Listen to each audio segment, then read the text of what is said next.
नमस्कार मित्रों, आप सभी का स्वागत है आपके अपने YouTube चैनल संस्कृत विद्या हजारीबाग पर। मित्रों, मैं हूँ विद्याधर।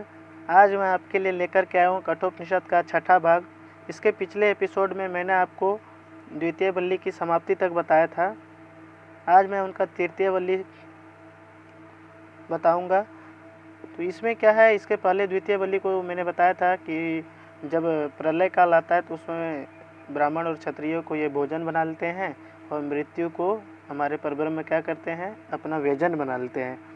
अब यहाँ तक समाप्त करने के बाद यमराज जो है नचिकेता को अब ब्रह्म का उपदेश दे रहे हैं। तो ब्रह्म का उपदेश देते समय क्या बताया, उस आत्मविद्या का उपदेश देते समय उन्होंने सबसे पहले बताया कि आत्मा का निवास स्थान कहाँ है, जो ब्रह्म है, परब्रह्म है, उसका निवास स्थान क्या है।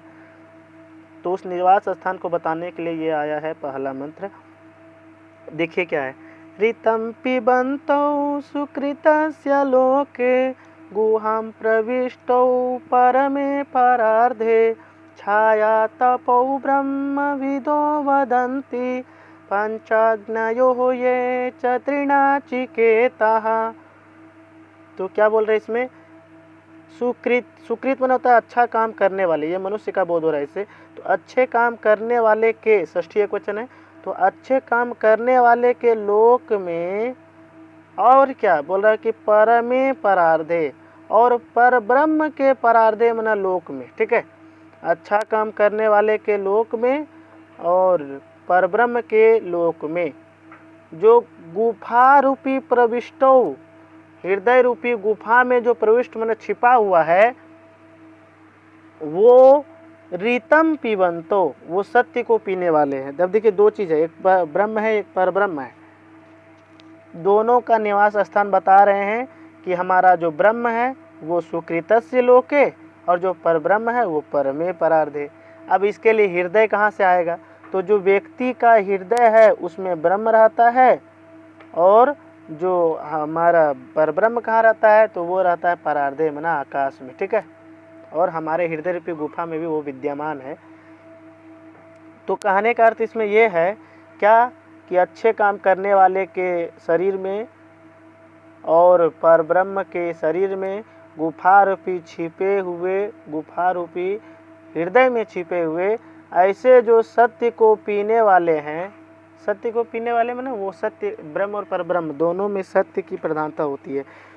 तो सत्य को पीने वाले ऐसा जो हमारा ब्रह्म और परब्रह्म है, वो एक दूसरे से बोल रहा है छाया तपो, छाया और तप माना होता है धूप, तो छाया और धूप के समान है। ठीक है, उसके समानता बताया कि समय बुझिए कोई एक छाया है और एक धूप है, तो दोनों तो अलग अलग होती है। तो वही बताना है कि छाया एक है छाया और एक है धूप, ये दोनों जो है आपस में भिन्न है। और उसी चीज़ को बताए कि व्यक्ति के शरीर में रहता है हमारा ब्रह्म, और पर ब्रह्म जो है वो हृदय रूपी आकाश में रहता है, और गुफा रूपी हृदय में छिपे हुए सत्य को पीने वाले। ठीक है, ऐसा मानते हैं कि वो ऐसा ऐसा है। ठीक है, और एक दूसरे से वो छाया और धूप से, मतलब छाया और धूप के समान वो भिन्न है एक दूसरे से। ठीक है, और ऐसा कौन बोलते हैं, अभी इतना तो बोल के चुप हो गए, तो ऐसा कौन बोलते हैं, तो बोल रहे ब्रह्मविदः वदन्ति, वो को विसर्ग कर देंगे, ब्रह्मविदः वदन्ति, ऐसा ब्रह्मविद लोग बोलते हैं। ये पंचाग्नयः, और वो ब्रह्मविद कैसे हैं, बोले 5 अग्नियों से वो संपन्न है, पंचाग्नि पंचाग्नि पंचाग्नयः। ठीक है, प्रथमा बहुवचन में बनेगा, जिसे मुनयः बनता है, तो ये भी या ये यह ये बनता है। ठीक है, तो 5 अग्नियों से संपन्न जो है, और जो त्रिनाचिकेत, त्रिनाचिकेत माना, नचिकेत माना अग्नि होता है। अभी बताया गया था पहले में कि तुम्हारे ही नाम से प्रसिद्ध होगा, तो अग्नि को नचिकेत भी कहा जाता है। तो वही बताना चाह रहा है कि 3 नचिकेत का जिसने अनुष्ठान कर लिया है, या फिर जो 5 अग्नियों से संपन्न है, ऐसा ब्रह्मविद जो है छाया और तपस्या, छाया और तप माना धूप, धूप छाया और धूप के समान जो है एक दूसरे से भिन्न बदंती में बोलते हैं उस ब्रह्म और परब्रह्म को। और ये परब्रह्म और ब्रह्म कहाँ रहता है, व्यक्ति के लोक में, और परम आकाश में, और गुफा रूपी छिपे हुए ये रहते हैं, और सत्य को पीने वाले हैं। ये इसका है पहला मंत्र। अब दूसरा मंत्र क्या है, अब यहाँ से थोड़ा आसान है, देखिए आप समझते जाइएगा। क्या है देखिए, बोले यह सेतुरिजानानाम् अक्षरं ब्रह्म यत्परम् अभयं तितीर्षतां पारम नाचिकेतम शकेमहि। तो बोल रहे क्या कि उस नाचिकेतम मैंने उस नचिकेत अग्नि को शकेमहि मैंने जानना चाहिए या जानो। उस नचिकेत अग्नि को शक मैंने कहा होता है समर्थ होना, ठीक है। तो उस नचिकेत अग्नि को जानने में हम शकेमहि मैंने समर्थ होवे। और वो नचिकेत अग्नि कैसा है वही सब बताया कि नचिकेत अग्नि कैसा है। तो आगे देखिए उसका विशेषण बताया कि ईजा नाम, यहाँ पर संधि तोड़ लेंगे, सेतु जोड़ ईजा नाम जोड़ अक्षरम, ऐसे टूट जाएगा, म से निकल जाएगा और र को यहाँ पर विसर्ग हो जाएगा, जो यहाँ र दिख रहा है आपको, ठीक है। तो बोल रहे हैं ना कि ईजान, ईजान मन होता है यज्ञ करने वाला, ठीक है। तो यज्ञ षष्ठी बहुवचन है, तो यज्ञ करने वाले का यह सेतु, जो सेतु है, सेतु ना पार कराने वाला है, ऐसा कौन है? ब्रह्म है। या फिर अग्नि को भी ले सकते हैं, यहाँ पर अग्नि विद्या के द्वारा भी आप ब्रह्म को पा सकते हैं।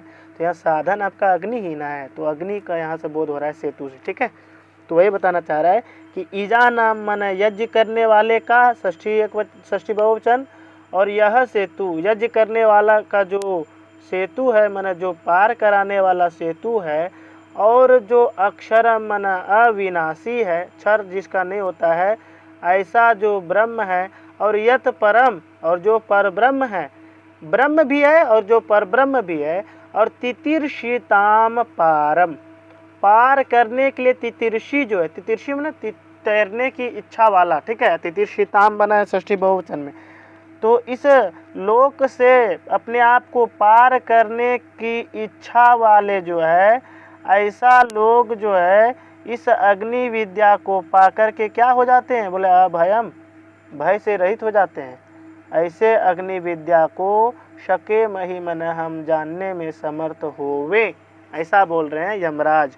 यमराज कहना इसमें ये चाह रहे हैं क्या कि है परमात्मा, उसको बोल रहे हैं नचिकेता को क्या कि जो यज्ञ करने वाले के लिए सेतु के समान है, जो नहीं अविनाशी है, ऐसा जो परब्रह्म, यत परब्रह्म जो परम ब्रह्म है, और तितीर्षिताम मन तैरने वाले, कैसा तैरने वाले? बोले पारम तितीर्षिताम, पार करने को तैरने वाले व्यक्ति का जो भय से रहित, किसी चीज को पार कर रहे हैं तो उसको भय से रहित बनाता है हमारा ब्रह्म। ऐसा ये सब तो ब्रह्म है, लेकिन उस ब्रह्म का साधन क्या है? तो बताया कि उस ब्रह्म को जो है नचिकेतम मन अग्नि विद्या वाले को हम प्राप्त करें। जब मुझे अग्नि विद्या प्राप्त हो जाएगी तब तो हम लोग ब्रह्म को तो पा ही लेंगे, क्योंकि अग्नि विद्या के द्वारा ही तो ब्रह्म को पाना है। तो वही बताना इसमें चाह रहे थे, ठीक है। समझ में आ गया? एक बार और बढ़िया से अगर देखना चाहें तो इसका हिंदी अर्थ मैं बता देता हूँ। ईजा न मन यज्ञ करने वाले का जो सेतु के समान है, जो अक्षर मन अविनाशी है, ऐसा यत परम ब्रह्म जो यह परब्रह्म है, तितीर्षिताम पारम, पार को तैर करने की इच्छा वाले, पार को या फिर पार करने की इच्छा वाले, इसका ऐसे ले सकते हैं अर्थ। तो पार करने की इच्छा वाले के लिए जो अभयम मन भय से रहित है, ऐसा नाचिकेत अग्नि विद्या को हम शकेमहि मन प्राप्त करने में समर्थ हो, ठीक है। तुम प्राप्त करने में समर्थ हो, वो बताना चाह रहा है उसको। अब यहाँ पर शकेमहि जो है कहाँ का रूप है? लोट लकार मध्यम पुरुष एक वचन है, शक धातु मना होता है समर्थ होना, ठीक है। ये था इसका दूसरा मंत्र। अब इसका तीसरा मंत्र देखिए, बहुत ही आसान है, ये परीक्षा में बहुत बार पूछ लिया गया है, इसीलिए इसको आपको बहुत अच्छी तरह से जान लेना चाहिए। अब इस जो तीसरा मंत्र है वो क्या है आप समझिए बढ़िया से। इसमें जो है हमारा शरीर में जितनी इंद्रियाएं हैं, जितने बुद्धि है, जो जो मतलब के पार्ट्स है, जो जो भाग है, अंग है, वो सभी को ना एक रथी की कल्पना करके बताया गया।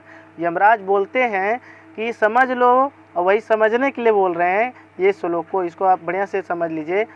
आत्मानं रथिनं विद्धि शरीरं रथमेव तु बुद्धिं तु सारथिं विद्धि मनः प्रग्रहमेव च। आत्मानं रथिनं विद्धि शरीरं रथमेव तु बुद्धिं तु सारथिं विद्धि मनः प्रग्रहमेव च। तो बोल रहे हैं कि देखो नचिकेता, मान लो तुम क्या बोले, आत्मानम, जो तुम्हारे अंदर आत्मा है उसको रथीनम विद्धि, उसको मान लो रथीन है। रथीन माना देखिए रथ पर, देखिए कैसे कैसे है, पहले रथ को मैं बता देता हूँ। एक रथ रहता है, रथ पर जो व्यक्ति रथ को चलाता है वो सारथी कहे जाते हैं, और जो रथ पर बैठता है उसको कहा जाता है रथी। ठीक है, ये है इसका। तो बोल रहे कि आत्मा को तुम मानो कि रथी है। ठीक है, आत्मा को बोल रहा है रथी मानने के लिए। अभी और सब चीज़ को मनवाएगा, आप देखते चलिए। बोल रहे क्या, आत्मानम तो आत्मानम माना अपने आत्मा को तुम रथीनम विद्धि, रथी तुम मानो। विद्धि, अब विद्धि कहाँ का रूप है, विद माना होता है जानो, अब विद जानना, अब विद का लगाएंगे लोट लकार मध्यम पुरुष एक वचन में, तो जानो ऐसा बनेगा, विद्धि बनेगा रूप। ठीक है, तो बोले तुम आत्मानम रथीनम विद्धि, तुम अपने आत्मा को समझ लो कि रथी है, माने तुम आत्मा को समझ लो कि रथ पर बैठा हुआ मेन आदमी है। ठीक है, और बोल रहे हैं शरीरम तू रथमेव, शरीरम तू रथमेव विद्धि, शरीर को तुम रथ को मान लो। ठीक है, तुम्हारा शरीर रथ है, उसमें जो आत्मा है वो तुम्हारा शरीर पर बैठे हुए एक रथ, ये रथी की तरह समान है। और फिर बोल रहे हैं क्या कि बुद्धिम तू सारथी, बुद्धि को तुम सारथी मान लो। ठीक है, बुद्धि को तुम सारथी मान लो, माने बुद्धि तुम चला रहा है रथ को। ठीक है, अब इसको ऐसे ले जाएंगे तो कैसे होगा, बुद्धि जो है शरीर को चला रहा है, शरीर रथ है, और ये शरीर रथ पर बैठा हुआ हमारा आत्मा है। ठीक है, समझ में आ गया होगा। और मनः प्रग्रहमेव विद्धि, मनः प्रग्रहमेव विद्धि, और तुम मन को जो है, अपना जो मन है तुम्हारा, उस मन को तुम समझ लो, विद्धि में जानो या समझो, तुम मन को समझ लो तुम प्रग्रह है। प्रग्रह मना होता है, प्रग्रह मना होता है लगाम। ठीक है, तो समझ लो मन को कि लगाम है। आसान था, कुछ नहीं है। अब इसको रथ के परिप्रेक्ष्य से निकाल कर अगर दी हम अपने जीवन में लाएं तो क्या अर्थ हो जाएगा कि जो हमारा मन है वो लगाम है, और इस लगाम के द्वारा हमारा सारथी जो है अपने घोड़ा को अभी घोड़ा को संयत कर रहा है, वो घोड़ा को नियंत्रित कर रहा है, और वो अभी घोड़ा क्या है अभी आगे बताएगा। ठीक है, एक एक चीज़ बताएगा। तो बोल रहे कि मन लगाम है, बुद्धि को तुम जानो कि उस चलाने वाला रथ को है, शरीर को रथ जानो, और आत्मा को रथ पर बैठे हुए व्यक्ति को समझो। ये था इसका तीसरा मंत्र। चौथा मंत्र क्या है आप समझ सकते हैं, यहाँ पर लिखा हुआ भी है, अनुष्टुप छंद में है, इसको भी देख लीजिए। इंद्रियाणि हयानाहुः विषयांस्तेषु गोचरान् आत्मेन्द्रिय मनोयुक्तं भोक्तेत्याहुः मनीषिणः। इंद्रियाणि हयानाहुः विषयांस्तेषु गोचरान् आत्मेन्द्रिय मनोयुक्तं भोक्तेत्याहुः मनीषिणः। इसमें क्या बोल रहे हैं देखिए, बोल रहे हैं इंद्रियाणि माने इंद्रियों को, जितने एकादश इंद्रिय है इसको तुम हयान आहुहु, हाय माने क्या होता है घोड़ा। ठीक है, पढ़े होंगे आप तो, हयान द्वितीय बहुवचन है, फिर यहाँ से न से निकल जाएगा तो हयान जोड़ आहुहु जोड़ विषयान जोड़ तेषु हो जाएगा। ठीक है, यहाँ पर न छभ्य प्रसान एक सूत्र आता है, जैसे कस्मिंश्चित बनता है ना, तो ये जो आ आपको दिख रहा है यहाँ पर, ये अनुनासिक है। ठीक है, ये तो कहना ये चाह रहा है कि इंद्रियाणि, इंद्रियों को तुम हयान आहु, इंद्रियों को अब तुम नहीं है इसमें बता रहे, इसमें बोल रहे मनीषिणः। मनीषी में क्या होता है बुद्धिमान व्यक्ति, तो बुद्धिमान विद्वान लोग मनीषी मनीषिणो मनीषिणः, तो बुद्धिमान व्यक्ति लोग जो है वो इंद्रियाणि हयान आहु, इंद्रिय को हाय कहते हैं ना, घोड़ा, घोड़ा आहु मन कहते हैं। ब्रू धातु का लट लकार उत्तम पुरुष, क्षम्यताम, ब्रू धातु का लट लकार प्रथम पुरुष का बहुवचन में आहु बनता है। ठीक है, तो जो मनीषी है, जो बुद्धिमान है, वो इंद्रियाणि हयान आहु, इंद्रियों को जो है इंद्रियों को घोड़ा कहते हैं। और फिर बोल रहा है कि विषयांतेषु गोचरान, विषयों को जो है उन घोड़ों के विचरने का मार्ग, ठीक है, इस घोड़ों का विचरने का जो मार्ग है, जिस मार्ग पर रथ चल रहा है, वो मार्ग क्या है? तो हमारे लिए वो मार्ग विषय है, ठीक है।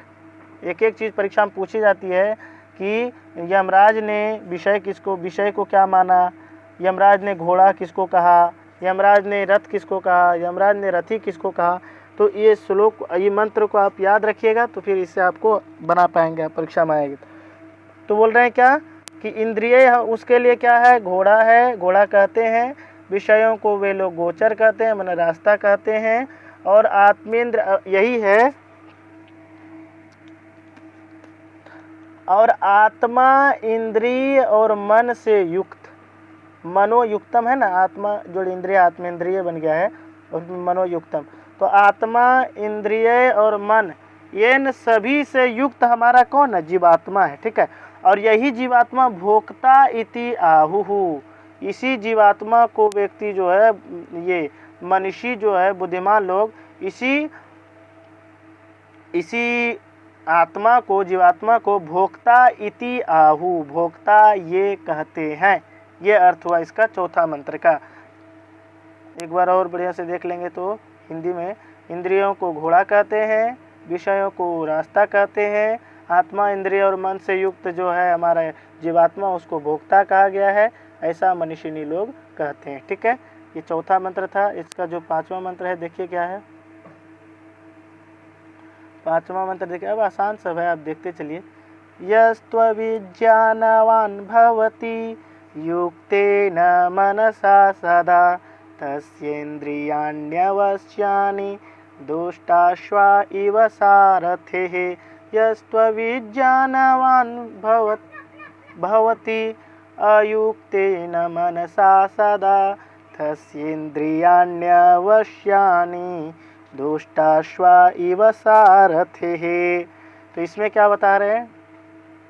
इसमें बोलना कि यहाँ पर संधि तोड़ लेंगे। पहले आप कहीं संधि लिखना चाहते हैं लिख सकते हैं, नहीं तो आप लोग खुद तोड़ पाएंगे अगर ये व्याकरण है तो पढ़ा हुआ। इसमें क्या है? यह जोड़, तू जोड़, अविज्ञानवान है, फिर भवती जोड़ अयुक्तेन है, या फिर तस्य है, इंद्रियाणी है, ई को यह हो गया है, फिर अवश्यानी है। इसको तोड़ कर रखिएगा तो हमें हिंदी अर्थ करने में आसानी होगी। तो बोल रहे हैं क्या? यह मन जो व्यक्ति सदा हमेशा, जो हमेशा क्या करता है? अविज्ञानवान। विज्ञान माना जिसको बुद्धि है, विज्ञान माना जिसको विवेक है, जिसको बुद्धि है, जो, लेकिन जो हमेशा अविज्ञानवान है, जिसको, जो हमेशा विवेकहीन है, बुद्धि से हीन, मतलब विवेक से हीन बुद्धि वाला है। तो जो हमेशा विवेक से हीन बुद्धि वाला है, ये अयुक्तेन मनसा भवति, इसका जो मन रहता है वो हमेशा अयुक्त रहता है। इसका जो मन रहता है वो अयुक्त रहता है। तो कहना ये चाह रहा है कि जो अविज्ञानवान, जिसको कुछ ज्ञान नहीं है, वो अयुक्त मनसा, दोनों में तृतीया एक वचन है, तो उसका जो बुद्धि होता है वो अयुक्त मनसा भवति, माने वो अयुक्त रहता है। अयुक्त माने मन, उसका जो मन है कभी भी चंचल, मन चंचल रहता है, मन को संयम नहीं हो पाता। संयम इसलिए नहीं होता क्योंकि वो विवेक से हीन है, ठीक है। तो जो हमेशा जो है बुद्धिमान से रहित अर्थात विवेक से हीन रहेगा, उसका जो है अयुक्त मन से होता है, ठीक है। उसका जो बुद्धि होगा वो अयुक्त मन से होगा। और तस्य इंद्रियाणि अवश्यानि, और उसका जो इंद्रिय होंगे, तस्य इंद्रिय, उसका जो इंद्रिय होंगे, इंद्रियाणी में है, उसका इंद्रिय जो है अवश्यानि, वो उसके वश में नहीं रहेंगे। उसका जो इंद्रिय है अवश्य रहेंगे, उसके वश में नहीं रहेगा। और मानो वह अब इस चीज़ को घोड़े में, जो हमारा रथ रथी का कल्पना किए थे उसमें अब कर रहे हैं क्या? मानो वो दुष्टाश्वा इव सारथी ही, सारथी का माना असावधान सारथी जो है, सावधान जो सारथी नहीं है, असावधान जो सारथी है,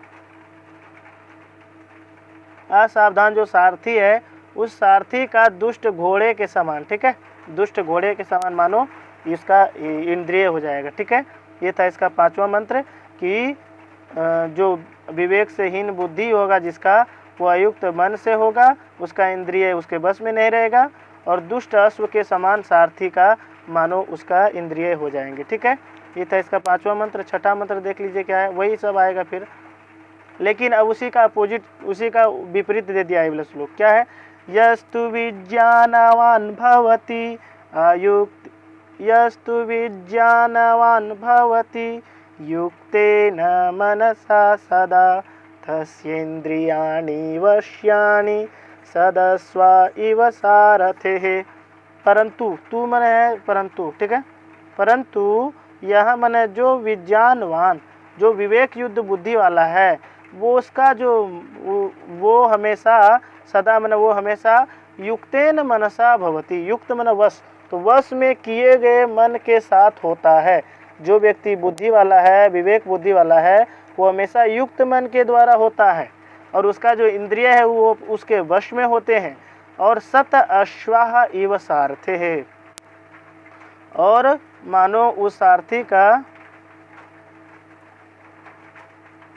उस सत अश्वाह, सत माना होता अच्छा, तो अच्छे घोड़े के समान सारथी का मानो उसका इंद्रिय है, उसका जो इंद्रिय है अच्छे घोड़े के समान है मानो। ये था इसका 6ठा मंत्र।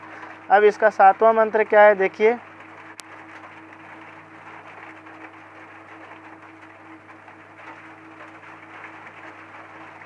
यहाँ पर 2 शब्द आया है, अमंसकः और फिर आएगा बाद में मंसकः। अमंसक, मनसक माने क्या होता है ये पहले जानिए। मनसक माने होता है जो अपने चित्त को संयम कर ले, उसको मनसक बोलते हैं। मतलब चित्त को जो नियंत्रित कर ले उसको मनसक बोलते हैं, और जो चित्त को नियंत्रित नहीं कर पाए उसको अमनसक कहते हैं, ठीक है।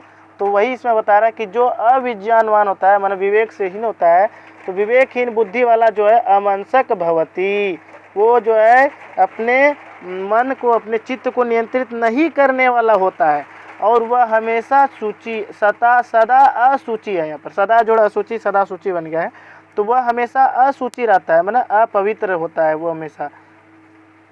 जो यह मन जो तो, तू यहाँ पर है संधि हो जाएगा, यह तू अविज्ञानवान, तो जो तो अविज्ञानवान मन जो तो विवेकहीन है, वो अमंसकः भवति, वो है चित्त जिसका नियंत्रित नहीं है, ऐसा को कहते हैं अमंसक।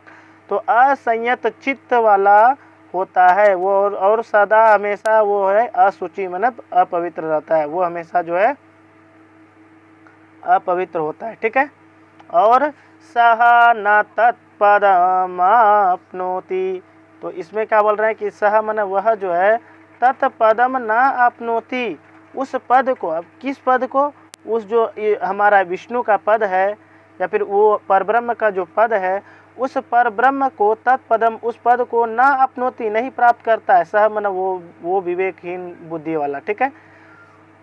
और संसारम च अधिगच्छति, और इस संसार में फिर से आ जाता है। संसारम अधिगच्छति, संसार में अधि मन में, संसार में अधिगच्छति आ जाता है, संसार में आ जाता है, बार बार संसार में चक्र में भटकता रहता है बेचारा।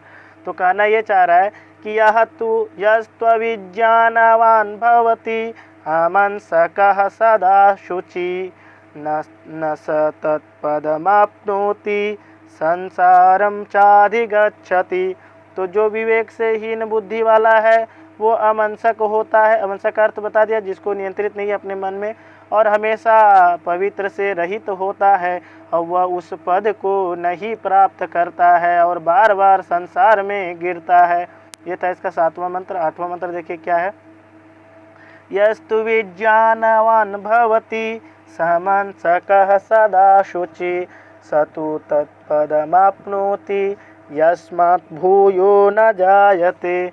तो इसमें क्या बोल रहे हैं कि यस्तु, और जो बुद्धिमान होता है, ठीक है, जो बुद्धिमान विवेकहीन वाला होता है वो समंसक होता है। समंसक माने वो अपने मन को नियंत्रित करने वाला होता है, ठीक है। तो मन को, चित्त को नियंत्रित करने वाला होता है, और वह हमेशा पवित्र रहता है, सदा शुचि ही, हमेशा पवित्र होता है। इस व्यक्ति की विशेषताएं बताए कि जो आदमी ऐसा रहेगा वो ऐसा होगा, जो आदमी ऐसा रहेगा वो ऐसा होगा। पहले इसके पहले मंत्र में बताया कि जो आदमी विवेक जिसको बुद्धि है ही नहीं तो वो अपने मन को नियंत्रित क्या करेगा।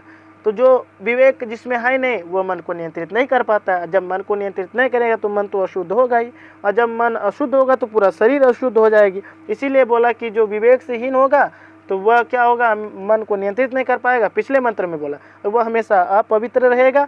और जो विज्ञानवान जो बुद्धिमान रहेगा वो अपने मन को भी नियंत्रित करेगा और हमेशा पवित्र भी रहेगा। और सह तु तद पदम आपनोति, और वह तो इस ब्रह्म के पद को भी प्राप्त करेगा। तत्पदम मैंने उस पद को, आपनोति मैंने प्राप्त करता है, सह मैंने वह व्यक्ति, ठीक है। अस्मात् मैंने जिसके कारण या फिर जिससे, पंचमी एक वचन है तो जिससे भूयः ना जायते, उसमें वहाँ क्या हो रहा था कि वह बार बार इस संसार में च अधिगच्छति आएगा।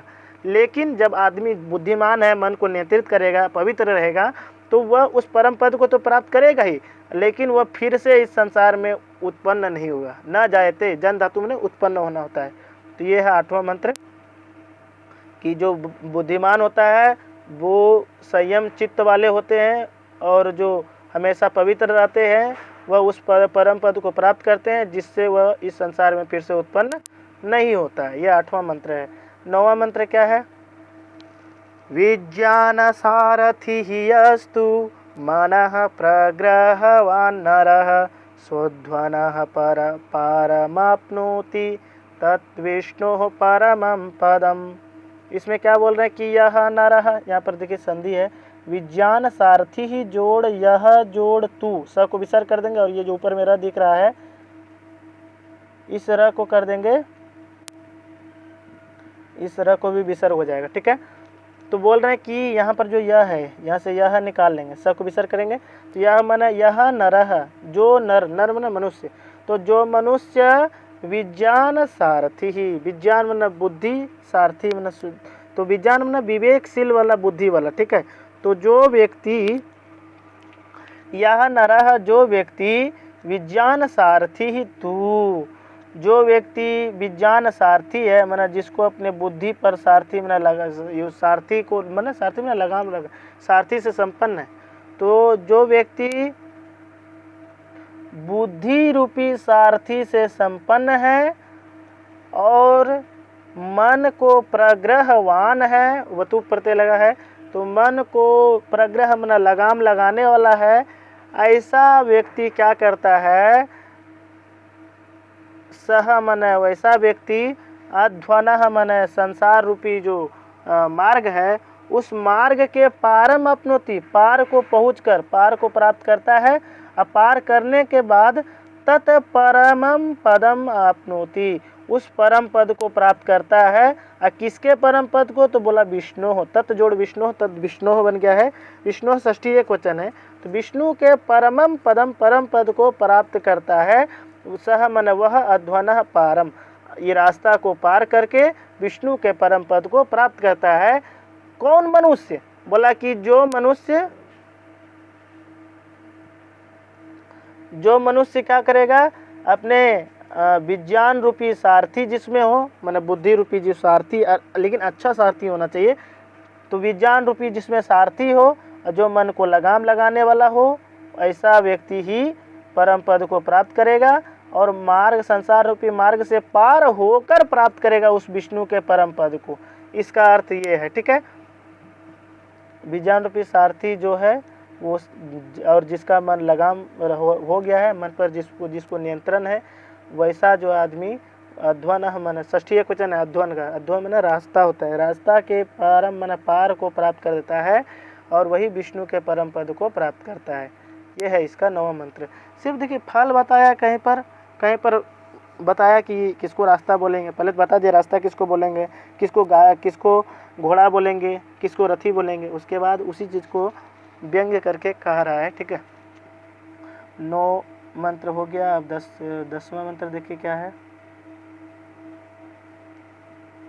अब देखिए यहाँ तक तो बता दिया था कि कौन कौन क्या करेगा, उसका फल भी बता दिया था। अब बोलेगा कि कौन किससे बलवान, कौन किससे बड़ा है। ये बहुत ही महत्वपूर्ण है, ये परीक्षा में पूछा गया था कि इंद्रियेभ्यः परा हि अर्थः, ये जो है कहाँ का वाक्य है, ठीक है। तो आपको बताना पड़ेगा कि ये कठोपनिषद का तृतीय वल्ली का है। तो आप इसको रोज़ वाचन कीजिएगा तभी हो पाएगा, बिना वाचन का तो आप पंक्ति नहीं पकड़ पाइएगा कि कहाँ का है, तो आपसे मैं निवेदन करता हूँ कि आप बार बार इसको वाचन करें और जैसा आपका मन करे वैसा ही कीजिए। ऐसा नहीं कि मैं जैसा कर रहा हूँ अब दूसरे के जैसा नहीं भी हो तो आपको अपने जैसा करना है। आप जिस प्रकार गा सकते हैं उसी प्रकार आप गाइए, ठीक है। उससे क्या होगा ना कि आपको याद होगा। और किसी दूसरे के लय को लेकर गाइएगा तो क्या होगा, उसके लय को बनाने के लिए आप जो है ना अर्थ को नहीं समझ पाइएगा और गाने में आपकी वो दक्षता नहीं आ पाएगी। अपने से गाइए और अपने दिमाग से गाइए, अपने हृदय से गाइए, अपने मन से गाइए और रोज़ इसका वाचन कीजिए तो फिर आपको आने लगेगी पंक्ति कि ये कहाँ का है, ये कहाँ का है। आप घर में बैठ के ऐसे वाचन कीजिएगा। ये अनुष्टुप छंद में है तो जो 8-8 अक्षर वाला होता है वो अनुष्टुप छंद होता है, जो 11-11 होता है वो त्रिष्टुप होता है। तो ज़्यादातर हम लोग त्रिष्टुप और अनुष्टुप को ही देखते हैं कि इसमें कुछ त्रिष्टुप आ जाता है, कुछ अनुष्टुप आ जाता है।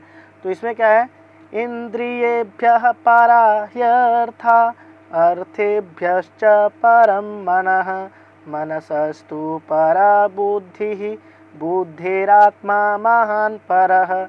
इंद्रियेभ्यः परा ह्यर्था अर्थेभ्यश्च परं मनः मनसस्तु परा बुद्धिः बुद्धिरात्मा महान् परः। तो इंद्रियेभ्यः माने इंद्रियों से पंचमी बहुवचन है। इंद्रियेभ्यः जैसे बालकेभ्यः बनता है तो इंद्रियों से पर मन बलवान है। ही अर्थ, ही माने निश्चित रूप से, ही का अर्थ निश्चितार्थक भी होता है, ही का अर्थ क्योंकि के अर्थ में होता है। क्योंकि इंद्रियों से बलवान है अर्थ माने क्या होता है, विषय, ठीक है। इंद्रिय का जितने विषय है तो जितने भी इंद्रियां हैं सबका एक एक विषय है। जैसे रूप का विषय है, रूप जो हमारा आँख है, आँख का विषय रूप है, कान का विषय शब्द है। तो इस प्रकार से इंद्रियों से बलवान हमारा अर्थ होता है, माने इंद्रियों से बलवान विषय होती है। और फिर बोले उन अर्थों से भी बलवान, विषय से भी बलवान हमारा परम मन बलवान मन होता है। और मनसस्तु परा, मन से भी बलवती हमारी बुद्धि होती। बुद्धि स्त्रीलिंग शब्द है इसलिए यहाँ परा, ये हमारे मन से भी परा मन बलवती हमारी बुद्धि होती है। और बुद्धे आत्मा महान परः, और बुद्धे में भी पंचमी है तो बुद्धि से भी परः मन बलवान महान आत्मा होता है, ठीक है। समझ गए आप अच्छी तरह से। कुछ नहीं है श्लोक मंत्र में है क्या, कुछ नहीं। आप व्याकरण जानते हैं तो अच्छी प्रकार से समझ रहे होंगे कि इंद्रियों से परे हमारा विषय है, विषयों से परे मन है, मन से परे बुद्धि है, और बुद्धि है मन बुद्धि से परे परे है महान आत्मा, ठीक है। ये था इसका 10वां मंत्र। 11वां मंत्र देखिए क्या है। महतः परमव्यक्तमव्यक्त अव्यक्तात् पुरुषः परः पुरुषान्न परं किंचित् सा काष्ठा सा परा गतिः। महतः परमव्यक्तम् अव्यक्तात् पुरुषः परः पुरुषान्न परमं किंचित् सा काष्ठा सा परा गतिः। इसमें क्या बोल रहे हैं कि महतः, अब आगे आया था कि महान आत्मा, तो इसीलिए महतः षष्ठी एक वचन है या फिर पंचमी एक वचन है। तो उस महान आत्मा से भी परम मन बलवान हमारा अव्यक्त होता है। अव्यक्त मैंने कहने का अर्थ है हमारा ईश्वर का जो अव्यक्त माया शक्ति है, वो अव्यक्त माया शक्ति जो है हमारे आत्मा से भी बलवती होती है, आत्मा से भी बलवान होता है हमारा ईश्वर का जो माया शक्ति है। तो वही बताना चाह रहा है कि महता मन महान आत्मा से परम मन बलवान अव्यक्तम है। अव्यक्तम मन महान आत्मा से बलवान हमारा अव्यक्त माया शक्ति है। हमारी जो ईश्वर की माया शक्ति है वो हमारी आत्मा से भी बढ़कर है, ठीक है। और उस अव्यक्तात परः, सब बलवान, सब एक दूसरे से बलवान है, ठीक है। अव्यक्त से परः मन बलवान, तो अव्यक्त से जो बलवान है वो पुरुष है। अव्यक्त से बलवान हमारा पुरुष है। पुरुष माना वही परम पुरुष ईश्वर, ठीक है। तो परमेश्वर का जो माया है वो आत्मा से बलवान है। महतः बलवान जो है वो हमारा परमेश्वर की अव्यक्त माया है, और अव्यक्त माया से भी जो बलवान हमारा परमेश्वर है, ठीक है। लेकिन पुरुषात् परम न किंचित, ठीक है। पुरुषात् परम न किंच। अब परमेश्वर से बड़ा क्या है? कुछ नहीं है। तो वही बोल रहे हैं कि पुरुषात् मन परमेश्वर से, परम मन बड़ा, न किंचित मन न कुछ है। यहाँ पर पुरुषात् जोड़ न पुरुषान्न बन गया है। यरो अनुनासिके अनुनासिको वा एक सूत्र है, ठीक है। और फिर बोल रहा है सा काष्ठा, और वही जो पुरुष है वो काष्ठा है, ठीक है। काष्ठा माने परम अवधि है, ठीक है।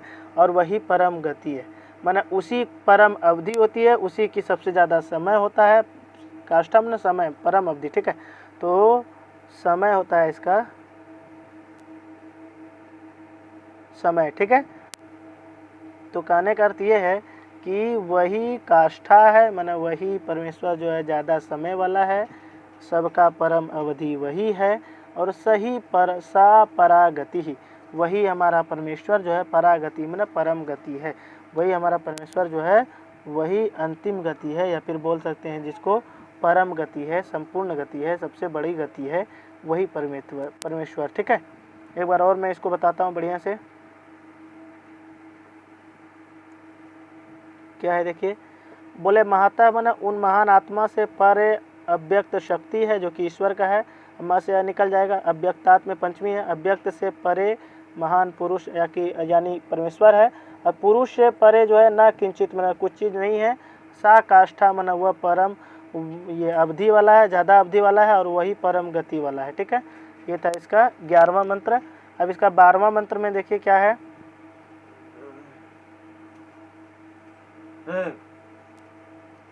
12वां मंत्र में क्या है? एष सर्वेषु भूतेषु गूढ़ोत्माना प्रकाशते, दृश्यते त्वग्रया बुद्ध्या सूक्ष्मया सूक्ष्मदर्शिभिः। एष सर्वेषु भूतेषु गूढ़ोत्माना प्रकाशते, दृश्यते त्वग्रया बुद्ध्या सूक्ष्मया सूक्ष्मदर्शिभिः। अनुष्टुप छंद का जो लौकिक अनुष्टुप छंद है उसका लक्षण क्या है? श्लोके षष्ठम गुरुज्ञेयं सर्वत्र लघु पंचमं, द्विचतुष्पादयो ह्रस्वं सप्तमं दीर्घमन्ययो। उसी पे इसको मैं बैठा देता हूँ। तो क्या है? एषः आत्मा, यह जो आत्मा है, एषः आत्मा, ये गूढ़ आत्मा है। यहाँ पर गूढ़ जोड़ आत्मा, गूढ़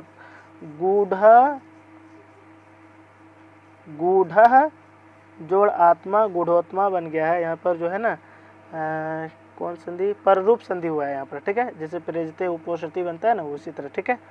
तो गूढ़ जोड़ आत्मा, ठीक है। पहले गूढ़ आत्मा, तो विसर्ग को आदेश हो गया, ओ आदेश हो गया, और फिर ओ के परे अ रहा, तो उसके बाद क्या हो गया? पर रूप हो गया, ठीक है। तो यहाँ 2 सूत्र ऐसे समझ लेंगे। तो एषः आत्मा, जो हमारा आत्मा है, एषः आत्मा गूढ़ जोड़ आत्मा है। यह आत्मा सर्वेषु भूतेषु, गूढ़ मन छिपा है, गूढ़ मन छिपा है। गूढ़ धातु में छिपना होता है, उसमें अक्ता प्रत्यय लगाते हैं तो गूढ़ बन जाता है, ठीक है। तो बहुत आसान है, देखिए समझिए। बोले एषः आत्मा, यह जो आत्मा है वो सर्वेषु भूतेषु, सप्तमी बहुवचन है दोनों में, सभी प्राणियों में, भूत माने प्राणी, तो सभी प्राणियों में रहता हुआ भी गूढ़ माने गुड है, गुड माने छिपा हुआ है। तो सभी प्राणियों में, देखिए आत्मा सब प्राणी में, लेकिन कोई प्राणी उसको देख नहीं पाता है, वो छिपा हुआ है, ठीक है। और इसी छिपे हुए रहने के कारण ना प्रकाशते, कभी भी वो प्रकट नहीं होता है, ठीक है। ना प्रकाशते माने प्रकट नहीं होता है, ठीक है। तो वही बोल रहे हैं क्या कि एषः आत्मा, या आत्मा जो है सभी प्राणियों में गूढ़ मन छिपा रहने के कारण ना प्रकाशते, प्रकट नहीं होता है। आसान है। फिर क्या है? लेकिन तू मन, लेकिन तू जोड़ अग्रया है, ठीक है। अग्रा का अग्रया बना, जैसे लता का लताया बनता है, उसी तरह अग्रा है, अग्रा का अग्रया बन गया। अग्रा इसलिए लिया गया क्योंकि बुद्धि स्त्रीलिंग शब्द है, वही उसका विशेषण है, ठीक है। अब यहाँ पर सूक्ष्मा है, यहाँ बुद्धि है और अग्रह है, ठीक है। ऐसे तीनों का तृतीया एक वचन है, जिसे लताया बनता है, ठीक है। तू मन लेकिन, ठीक है, यहाँ पर तू जोड़ अग्रया है, संधि हो गया है, संधि। लेकिन सूक्ष्मदर्शी भी, जो सूक्ष्म देखने वाले हैं, अर्थात सूक्ष्म तत्वों को देखने वाले, सूक्ष्मदर्शी है जो सूक्ष्म तत्वों को देखने वाले हैं, उस सूक्ष्म तत्वों को देखने वाले के द्वारा ही सूक्ष्म और अग्र मन तीक्ष्ण बुद्धि के द्वारा देखा जाता है। ठीक है, आसान है, कुछ नहीं।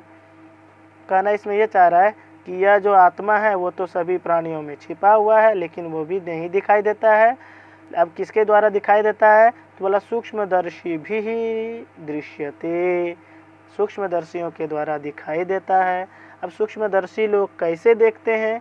तो सूक्ष्मदर्शी लोग का एक साधन बताया कि वो सूक्ष्म तीक्ष्ण बुद्धि के द्वारा देखते हैं। तीनों में तृतीया है, तो सूक्ष्म तीक्ष्ण बुद्धि के द्वारा देखते हैं। कौन? सूक्ष्मदर्शी। और हम लोग नहीं देख पाते हैं क्योंकि हम लोग के भीतर में छिपा हुआ है, इसीलिए नहीं दिख पाता है। और सूक्ष्मदर्शी लोग उसको अपने अग्र तीक्ष्ण बुद्धि के द्वारा, तीक्ष्ण और सूक्ष्म बुद्धि के द्वारा देखता है। ठीक है, इसका है 12वां मंत्र। अब 13वां मंत्र देखिए क्या है।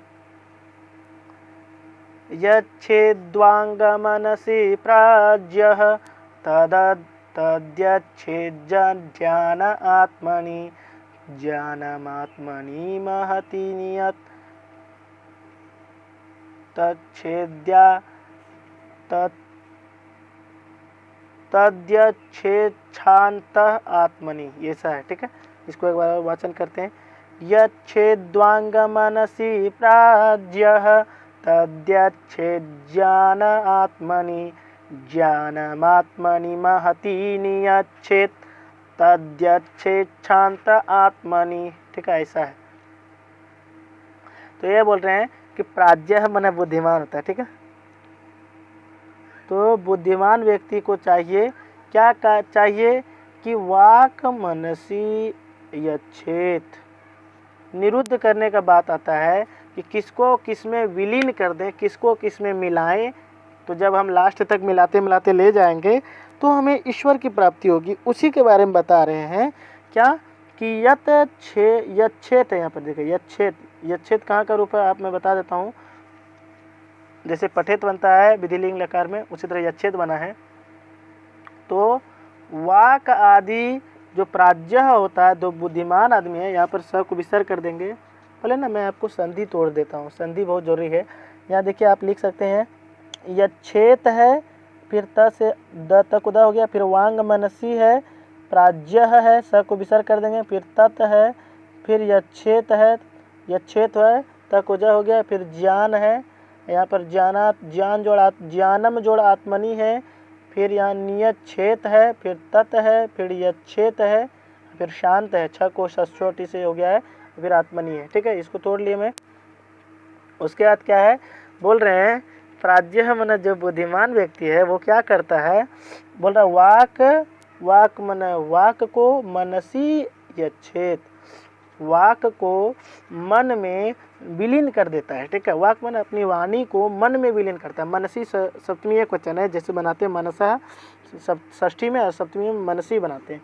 तो जो प्राज्ञ है, जो बुद्धिमान व्यक्ति है, वह क्या करता है, अपने वांग को, वाक मनसी को वांग मनसी बन गया है। इसलिए बन गया वांग मनसी ना, क्योंकि वाक का जगह पे पांचवा वर्ण हो गया, बाद में पांचवा वर्ण रहने के कारण येरो अनुनासिके अनुनासिको एक सूत्र है। तो वाक को मन वाणी को मन में यच्छेत मन संयुक्त करे। ठीक है,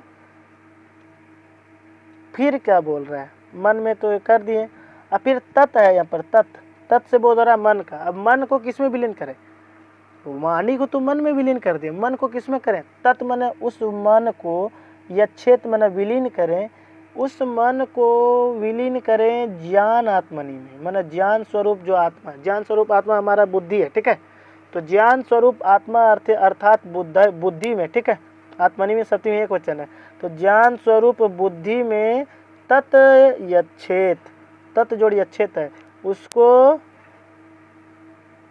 उसको विलीन करें बुद्धि रूपी आत्मा में। ठीक है, अर्थात बुद्धि में, ज्ञान रूपी आत्मा अर्थात बुद्धि में। अब ज्ञान रूपी आत्मा अर्थात बुद्धि है, बुद्धि को किसमें विलीन करें, तो बोला कि ज्ञानम जो बुद्धि है उसको आत्मनि मैंने आत्मा में, महति आत्मनि, महति में भी सप्तमी है और आत्मनि में भी सप्तमी है। ठीक है, तो बोल रहे हैं कि उस ज्ञानम को, अर्थात उस ज्ञान जब भी बोलेंगे तो वहाँ बुद्धि आएगा। ठीक है, तो बुद्धि को किसमें करें, बोला कि महति आत्मनि, महान आत्मा में विलीन करें, नियच्छेत में विलीन करें। फिर यहाँ से त से फिर तत् में उसको, अर्थात उस महान आत्मा को शांत आत्मनि यच्छेत, उस महान आत्मा को, जो महान आत्मा में विलीन कर दें, उस महान आत्मा को शांत आत्मा में प्रवेश करने के लिए बोल रहे हैं। ठीक है, शांत आत्मा हमारा परमेश्वर का है, तो वही बोल रहे हैं कि जो हमारा महान आत्मा है उस महान आत्मा में हमारा बुद्धि को विलीन करें, मन मिला दें। और अब जब आत्मा हो गया तो आत्मा को किस में मिलाएं, तो बोल रहा है क्या जो तत् है, तत् मन वह जो आत्मा है वह यच्छित मन मिला दें, किसमें, बोला शांत आत्मनि, शांत मन हमारा शांत आत्मा है ईश्वर का, तो ईश्वर में मिला दे। सिंपल भाषा में ये अर्थ समझेंगे, वाणी को मन में मिला दीजिए, जो बुद्धिमान व्यक्ति होता है वो ऐसा ही करता है। और तत्मन, उस मन को ज्ञान रूपी बुद्धि में मिला दें, उस ज्ञान रूपी बुद्धि को महान आत्मा में मिला दें, नियच्छित में मिला दें, तत्मन उस आत्मा को शांत आत्मा यानी परमेश्वर की आत्मा में मिला दें। 13 है। अब इसका 14 मंत्र क्या है, 14वां मंत्र, इसको आप पूरी तरह से तैयार कर लीजिए। देखिए ये जो मंत्र है वो हमेशा पूछा जाता है और आपके सूक्तियों में भी उद्धृत है, कहीं कहीं हमेशा जब ये कहीं 8 या 9 कहीं उसका संस्कृत जो पुस्तक है उसमें भी ये नहीं, जो एकादश कक्षा का जो पुस्तक है संस्कृत की उसमें ये मंत्र है। ठीक है, बोले उत्तिष्ठत जाग्रत प्राप्य वरान्नि बोधत क्षोरस्य धारा निशिता दूरत्यया दुर्गम पथस्तत कवयो वदन्ति। उत्तिष्ठता जाग्रत प्राप्य वरान् निबोधत क्षोरस्य धारा निशिता दूरत्यया दुर्गम पथस्तत्कवयो वदन्ति। तो इसमें क्या है बोलिए, इसमें ये है, अब हमारे जो यमराज है वो हम लोग को प्रेरित कर रहे हैं। ठीक है, हम लोग के लिए ये श्लोक है। क्या है देखिए, बोले उत्तिष्ठत, हे मनुष्य हम लोग उठो। उत्तिष्ठत कहाँ का रूप है, लोट लकार मध्यम पुरुष एक वचन। ठीक है, तो उठो, जागृत मन जागो, और प्राप्य मन पाकर, किसको पाकर, श्रेष्ठ व्यक्ति को पाकर, वरान प्राप्य, वर मन होता है श्रेष्ठ। ठीक है, तो वर मन श्रेष्ठ, वरान श्रेष्ठ को, प्राप्य मन पा करके, तो बोल रहे हैं कि हे मनुष्य उठो जागो और वरान प्राप्य मन श्रेष्ठ व्यक्ति को पाकर, निबोधत मने जानो, श्रेष्ठ व्यक्ति को पाकर जानो। क्या जाने, तो बोल रहे हैं कि उसके द्वारा ये जानो क्या, कि जो कवयः है, जो कवि लोग है, तत् पथम, या देखिए तत् जोड़ पथः जोड़ तत् है, पथः जोड़ तत्, तो तत् पथः उस पथ को दुर्गम वदन्ति में कठिन बोलते हैं। अब किस पथ को कठिन बोलते हैं, उस तत्व मार्ग, तत्व ज्ञान का जो मार्ग है उस मार्ग को कठिन बोलते हैं। अब किसके समान कठिन बोलते हैं, बोले छुरस्य धारा, छुरे की धारा, हमारा जो चाकू होता है उसकी जो धारा है, और धारा में भी जब उसको हम लोग वो कर देते हैं, क्या नाम है, छुरे की धारा को जब तेज किया जाता है, तो वही बोल रहे कि जो निशिता दुरत्यया है, निशिता माने तीक्ष्ण और दुरत्यया माने दुस्तर। दुस्तर बोलते हैं जिससे काटा जाता है, जो उसका किनारे लगा के ना उसको दुस्तर कहा जाता है। तो वही बोला गया इसमें क्या, कि छुरे की धारा, और वो छुरे की तीक्ष्ण और दुस्तर, तीक्ष्ण दुस्तर वाली धारा को कवि लोग दुर्ग बताते हैं। ठीक है, माने ये बोल रहे हैं कि जो हमारा तत्व ज्ञान का मार्ग है उस मार्ग को मानो छुरे की धारा के समान अत्यंत तीक्ष्ण और अत्यंत ही तीक्ष्ण दुस्तर वाले दुर्ग बताते हैं। ठीक है, ये कहना चाह रहा है, मानो हमारा जो तत्व ज्ञान का मार्ग है वो उसी प्रकार का है। अब इसका जो 15वां मंत्र है वो देखिए, बारिश होने लगी है।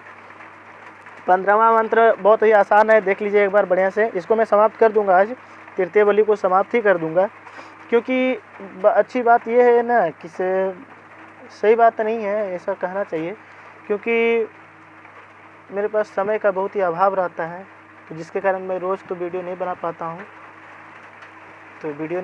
हूँ, ये सोचता हूँ एक दिन में जितना वीडियो हो सके मैं बना दूँ। तो आज समय मिला तो सोच रहा तृतीय बलि समाप्त कर दूँ। तो बोल रहे हैं क्या, अशब्दमस्पर्शमरूपमव्ययम् अशब्दम् अस्पर्शमरूपमव्ययम् तथा रसं नित्यमगन्धवच्च यत् अनाद्यनन्तं महतः परं ध्रुवं निचायतं मृत्युमुखात् प्रमुच्यते। तो बोल रहे क्या यत यत यहाँ पर दिखाई दिया आपको, यहाँ यत दिखाई दिया। जो अर्थात जो परमेश्वर के बारे में बात कर रहा है, जो परमात्मा है वो अशब्दम शब्द से रहित है और म से निकल जाएगा अस्पर्शम स्पर्श से भी रहित है, फिर म से निकल जाएगा अरूपम रूप से भी रहित है, अव्ययम व्ययम न विनाश अव्ययम न विनाश से भी रहित है, तथा न वैसा अरसम मन रस से भी रहित है, नित्यम मन नित्य है, अगंधवत मन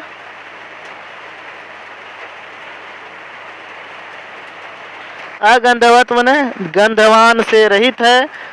ये जो परमेश्वर है और अनादि मन जिसका कोई आदि नहीं है, अनादि है।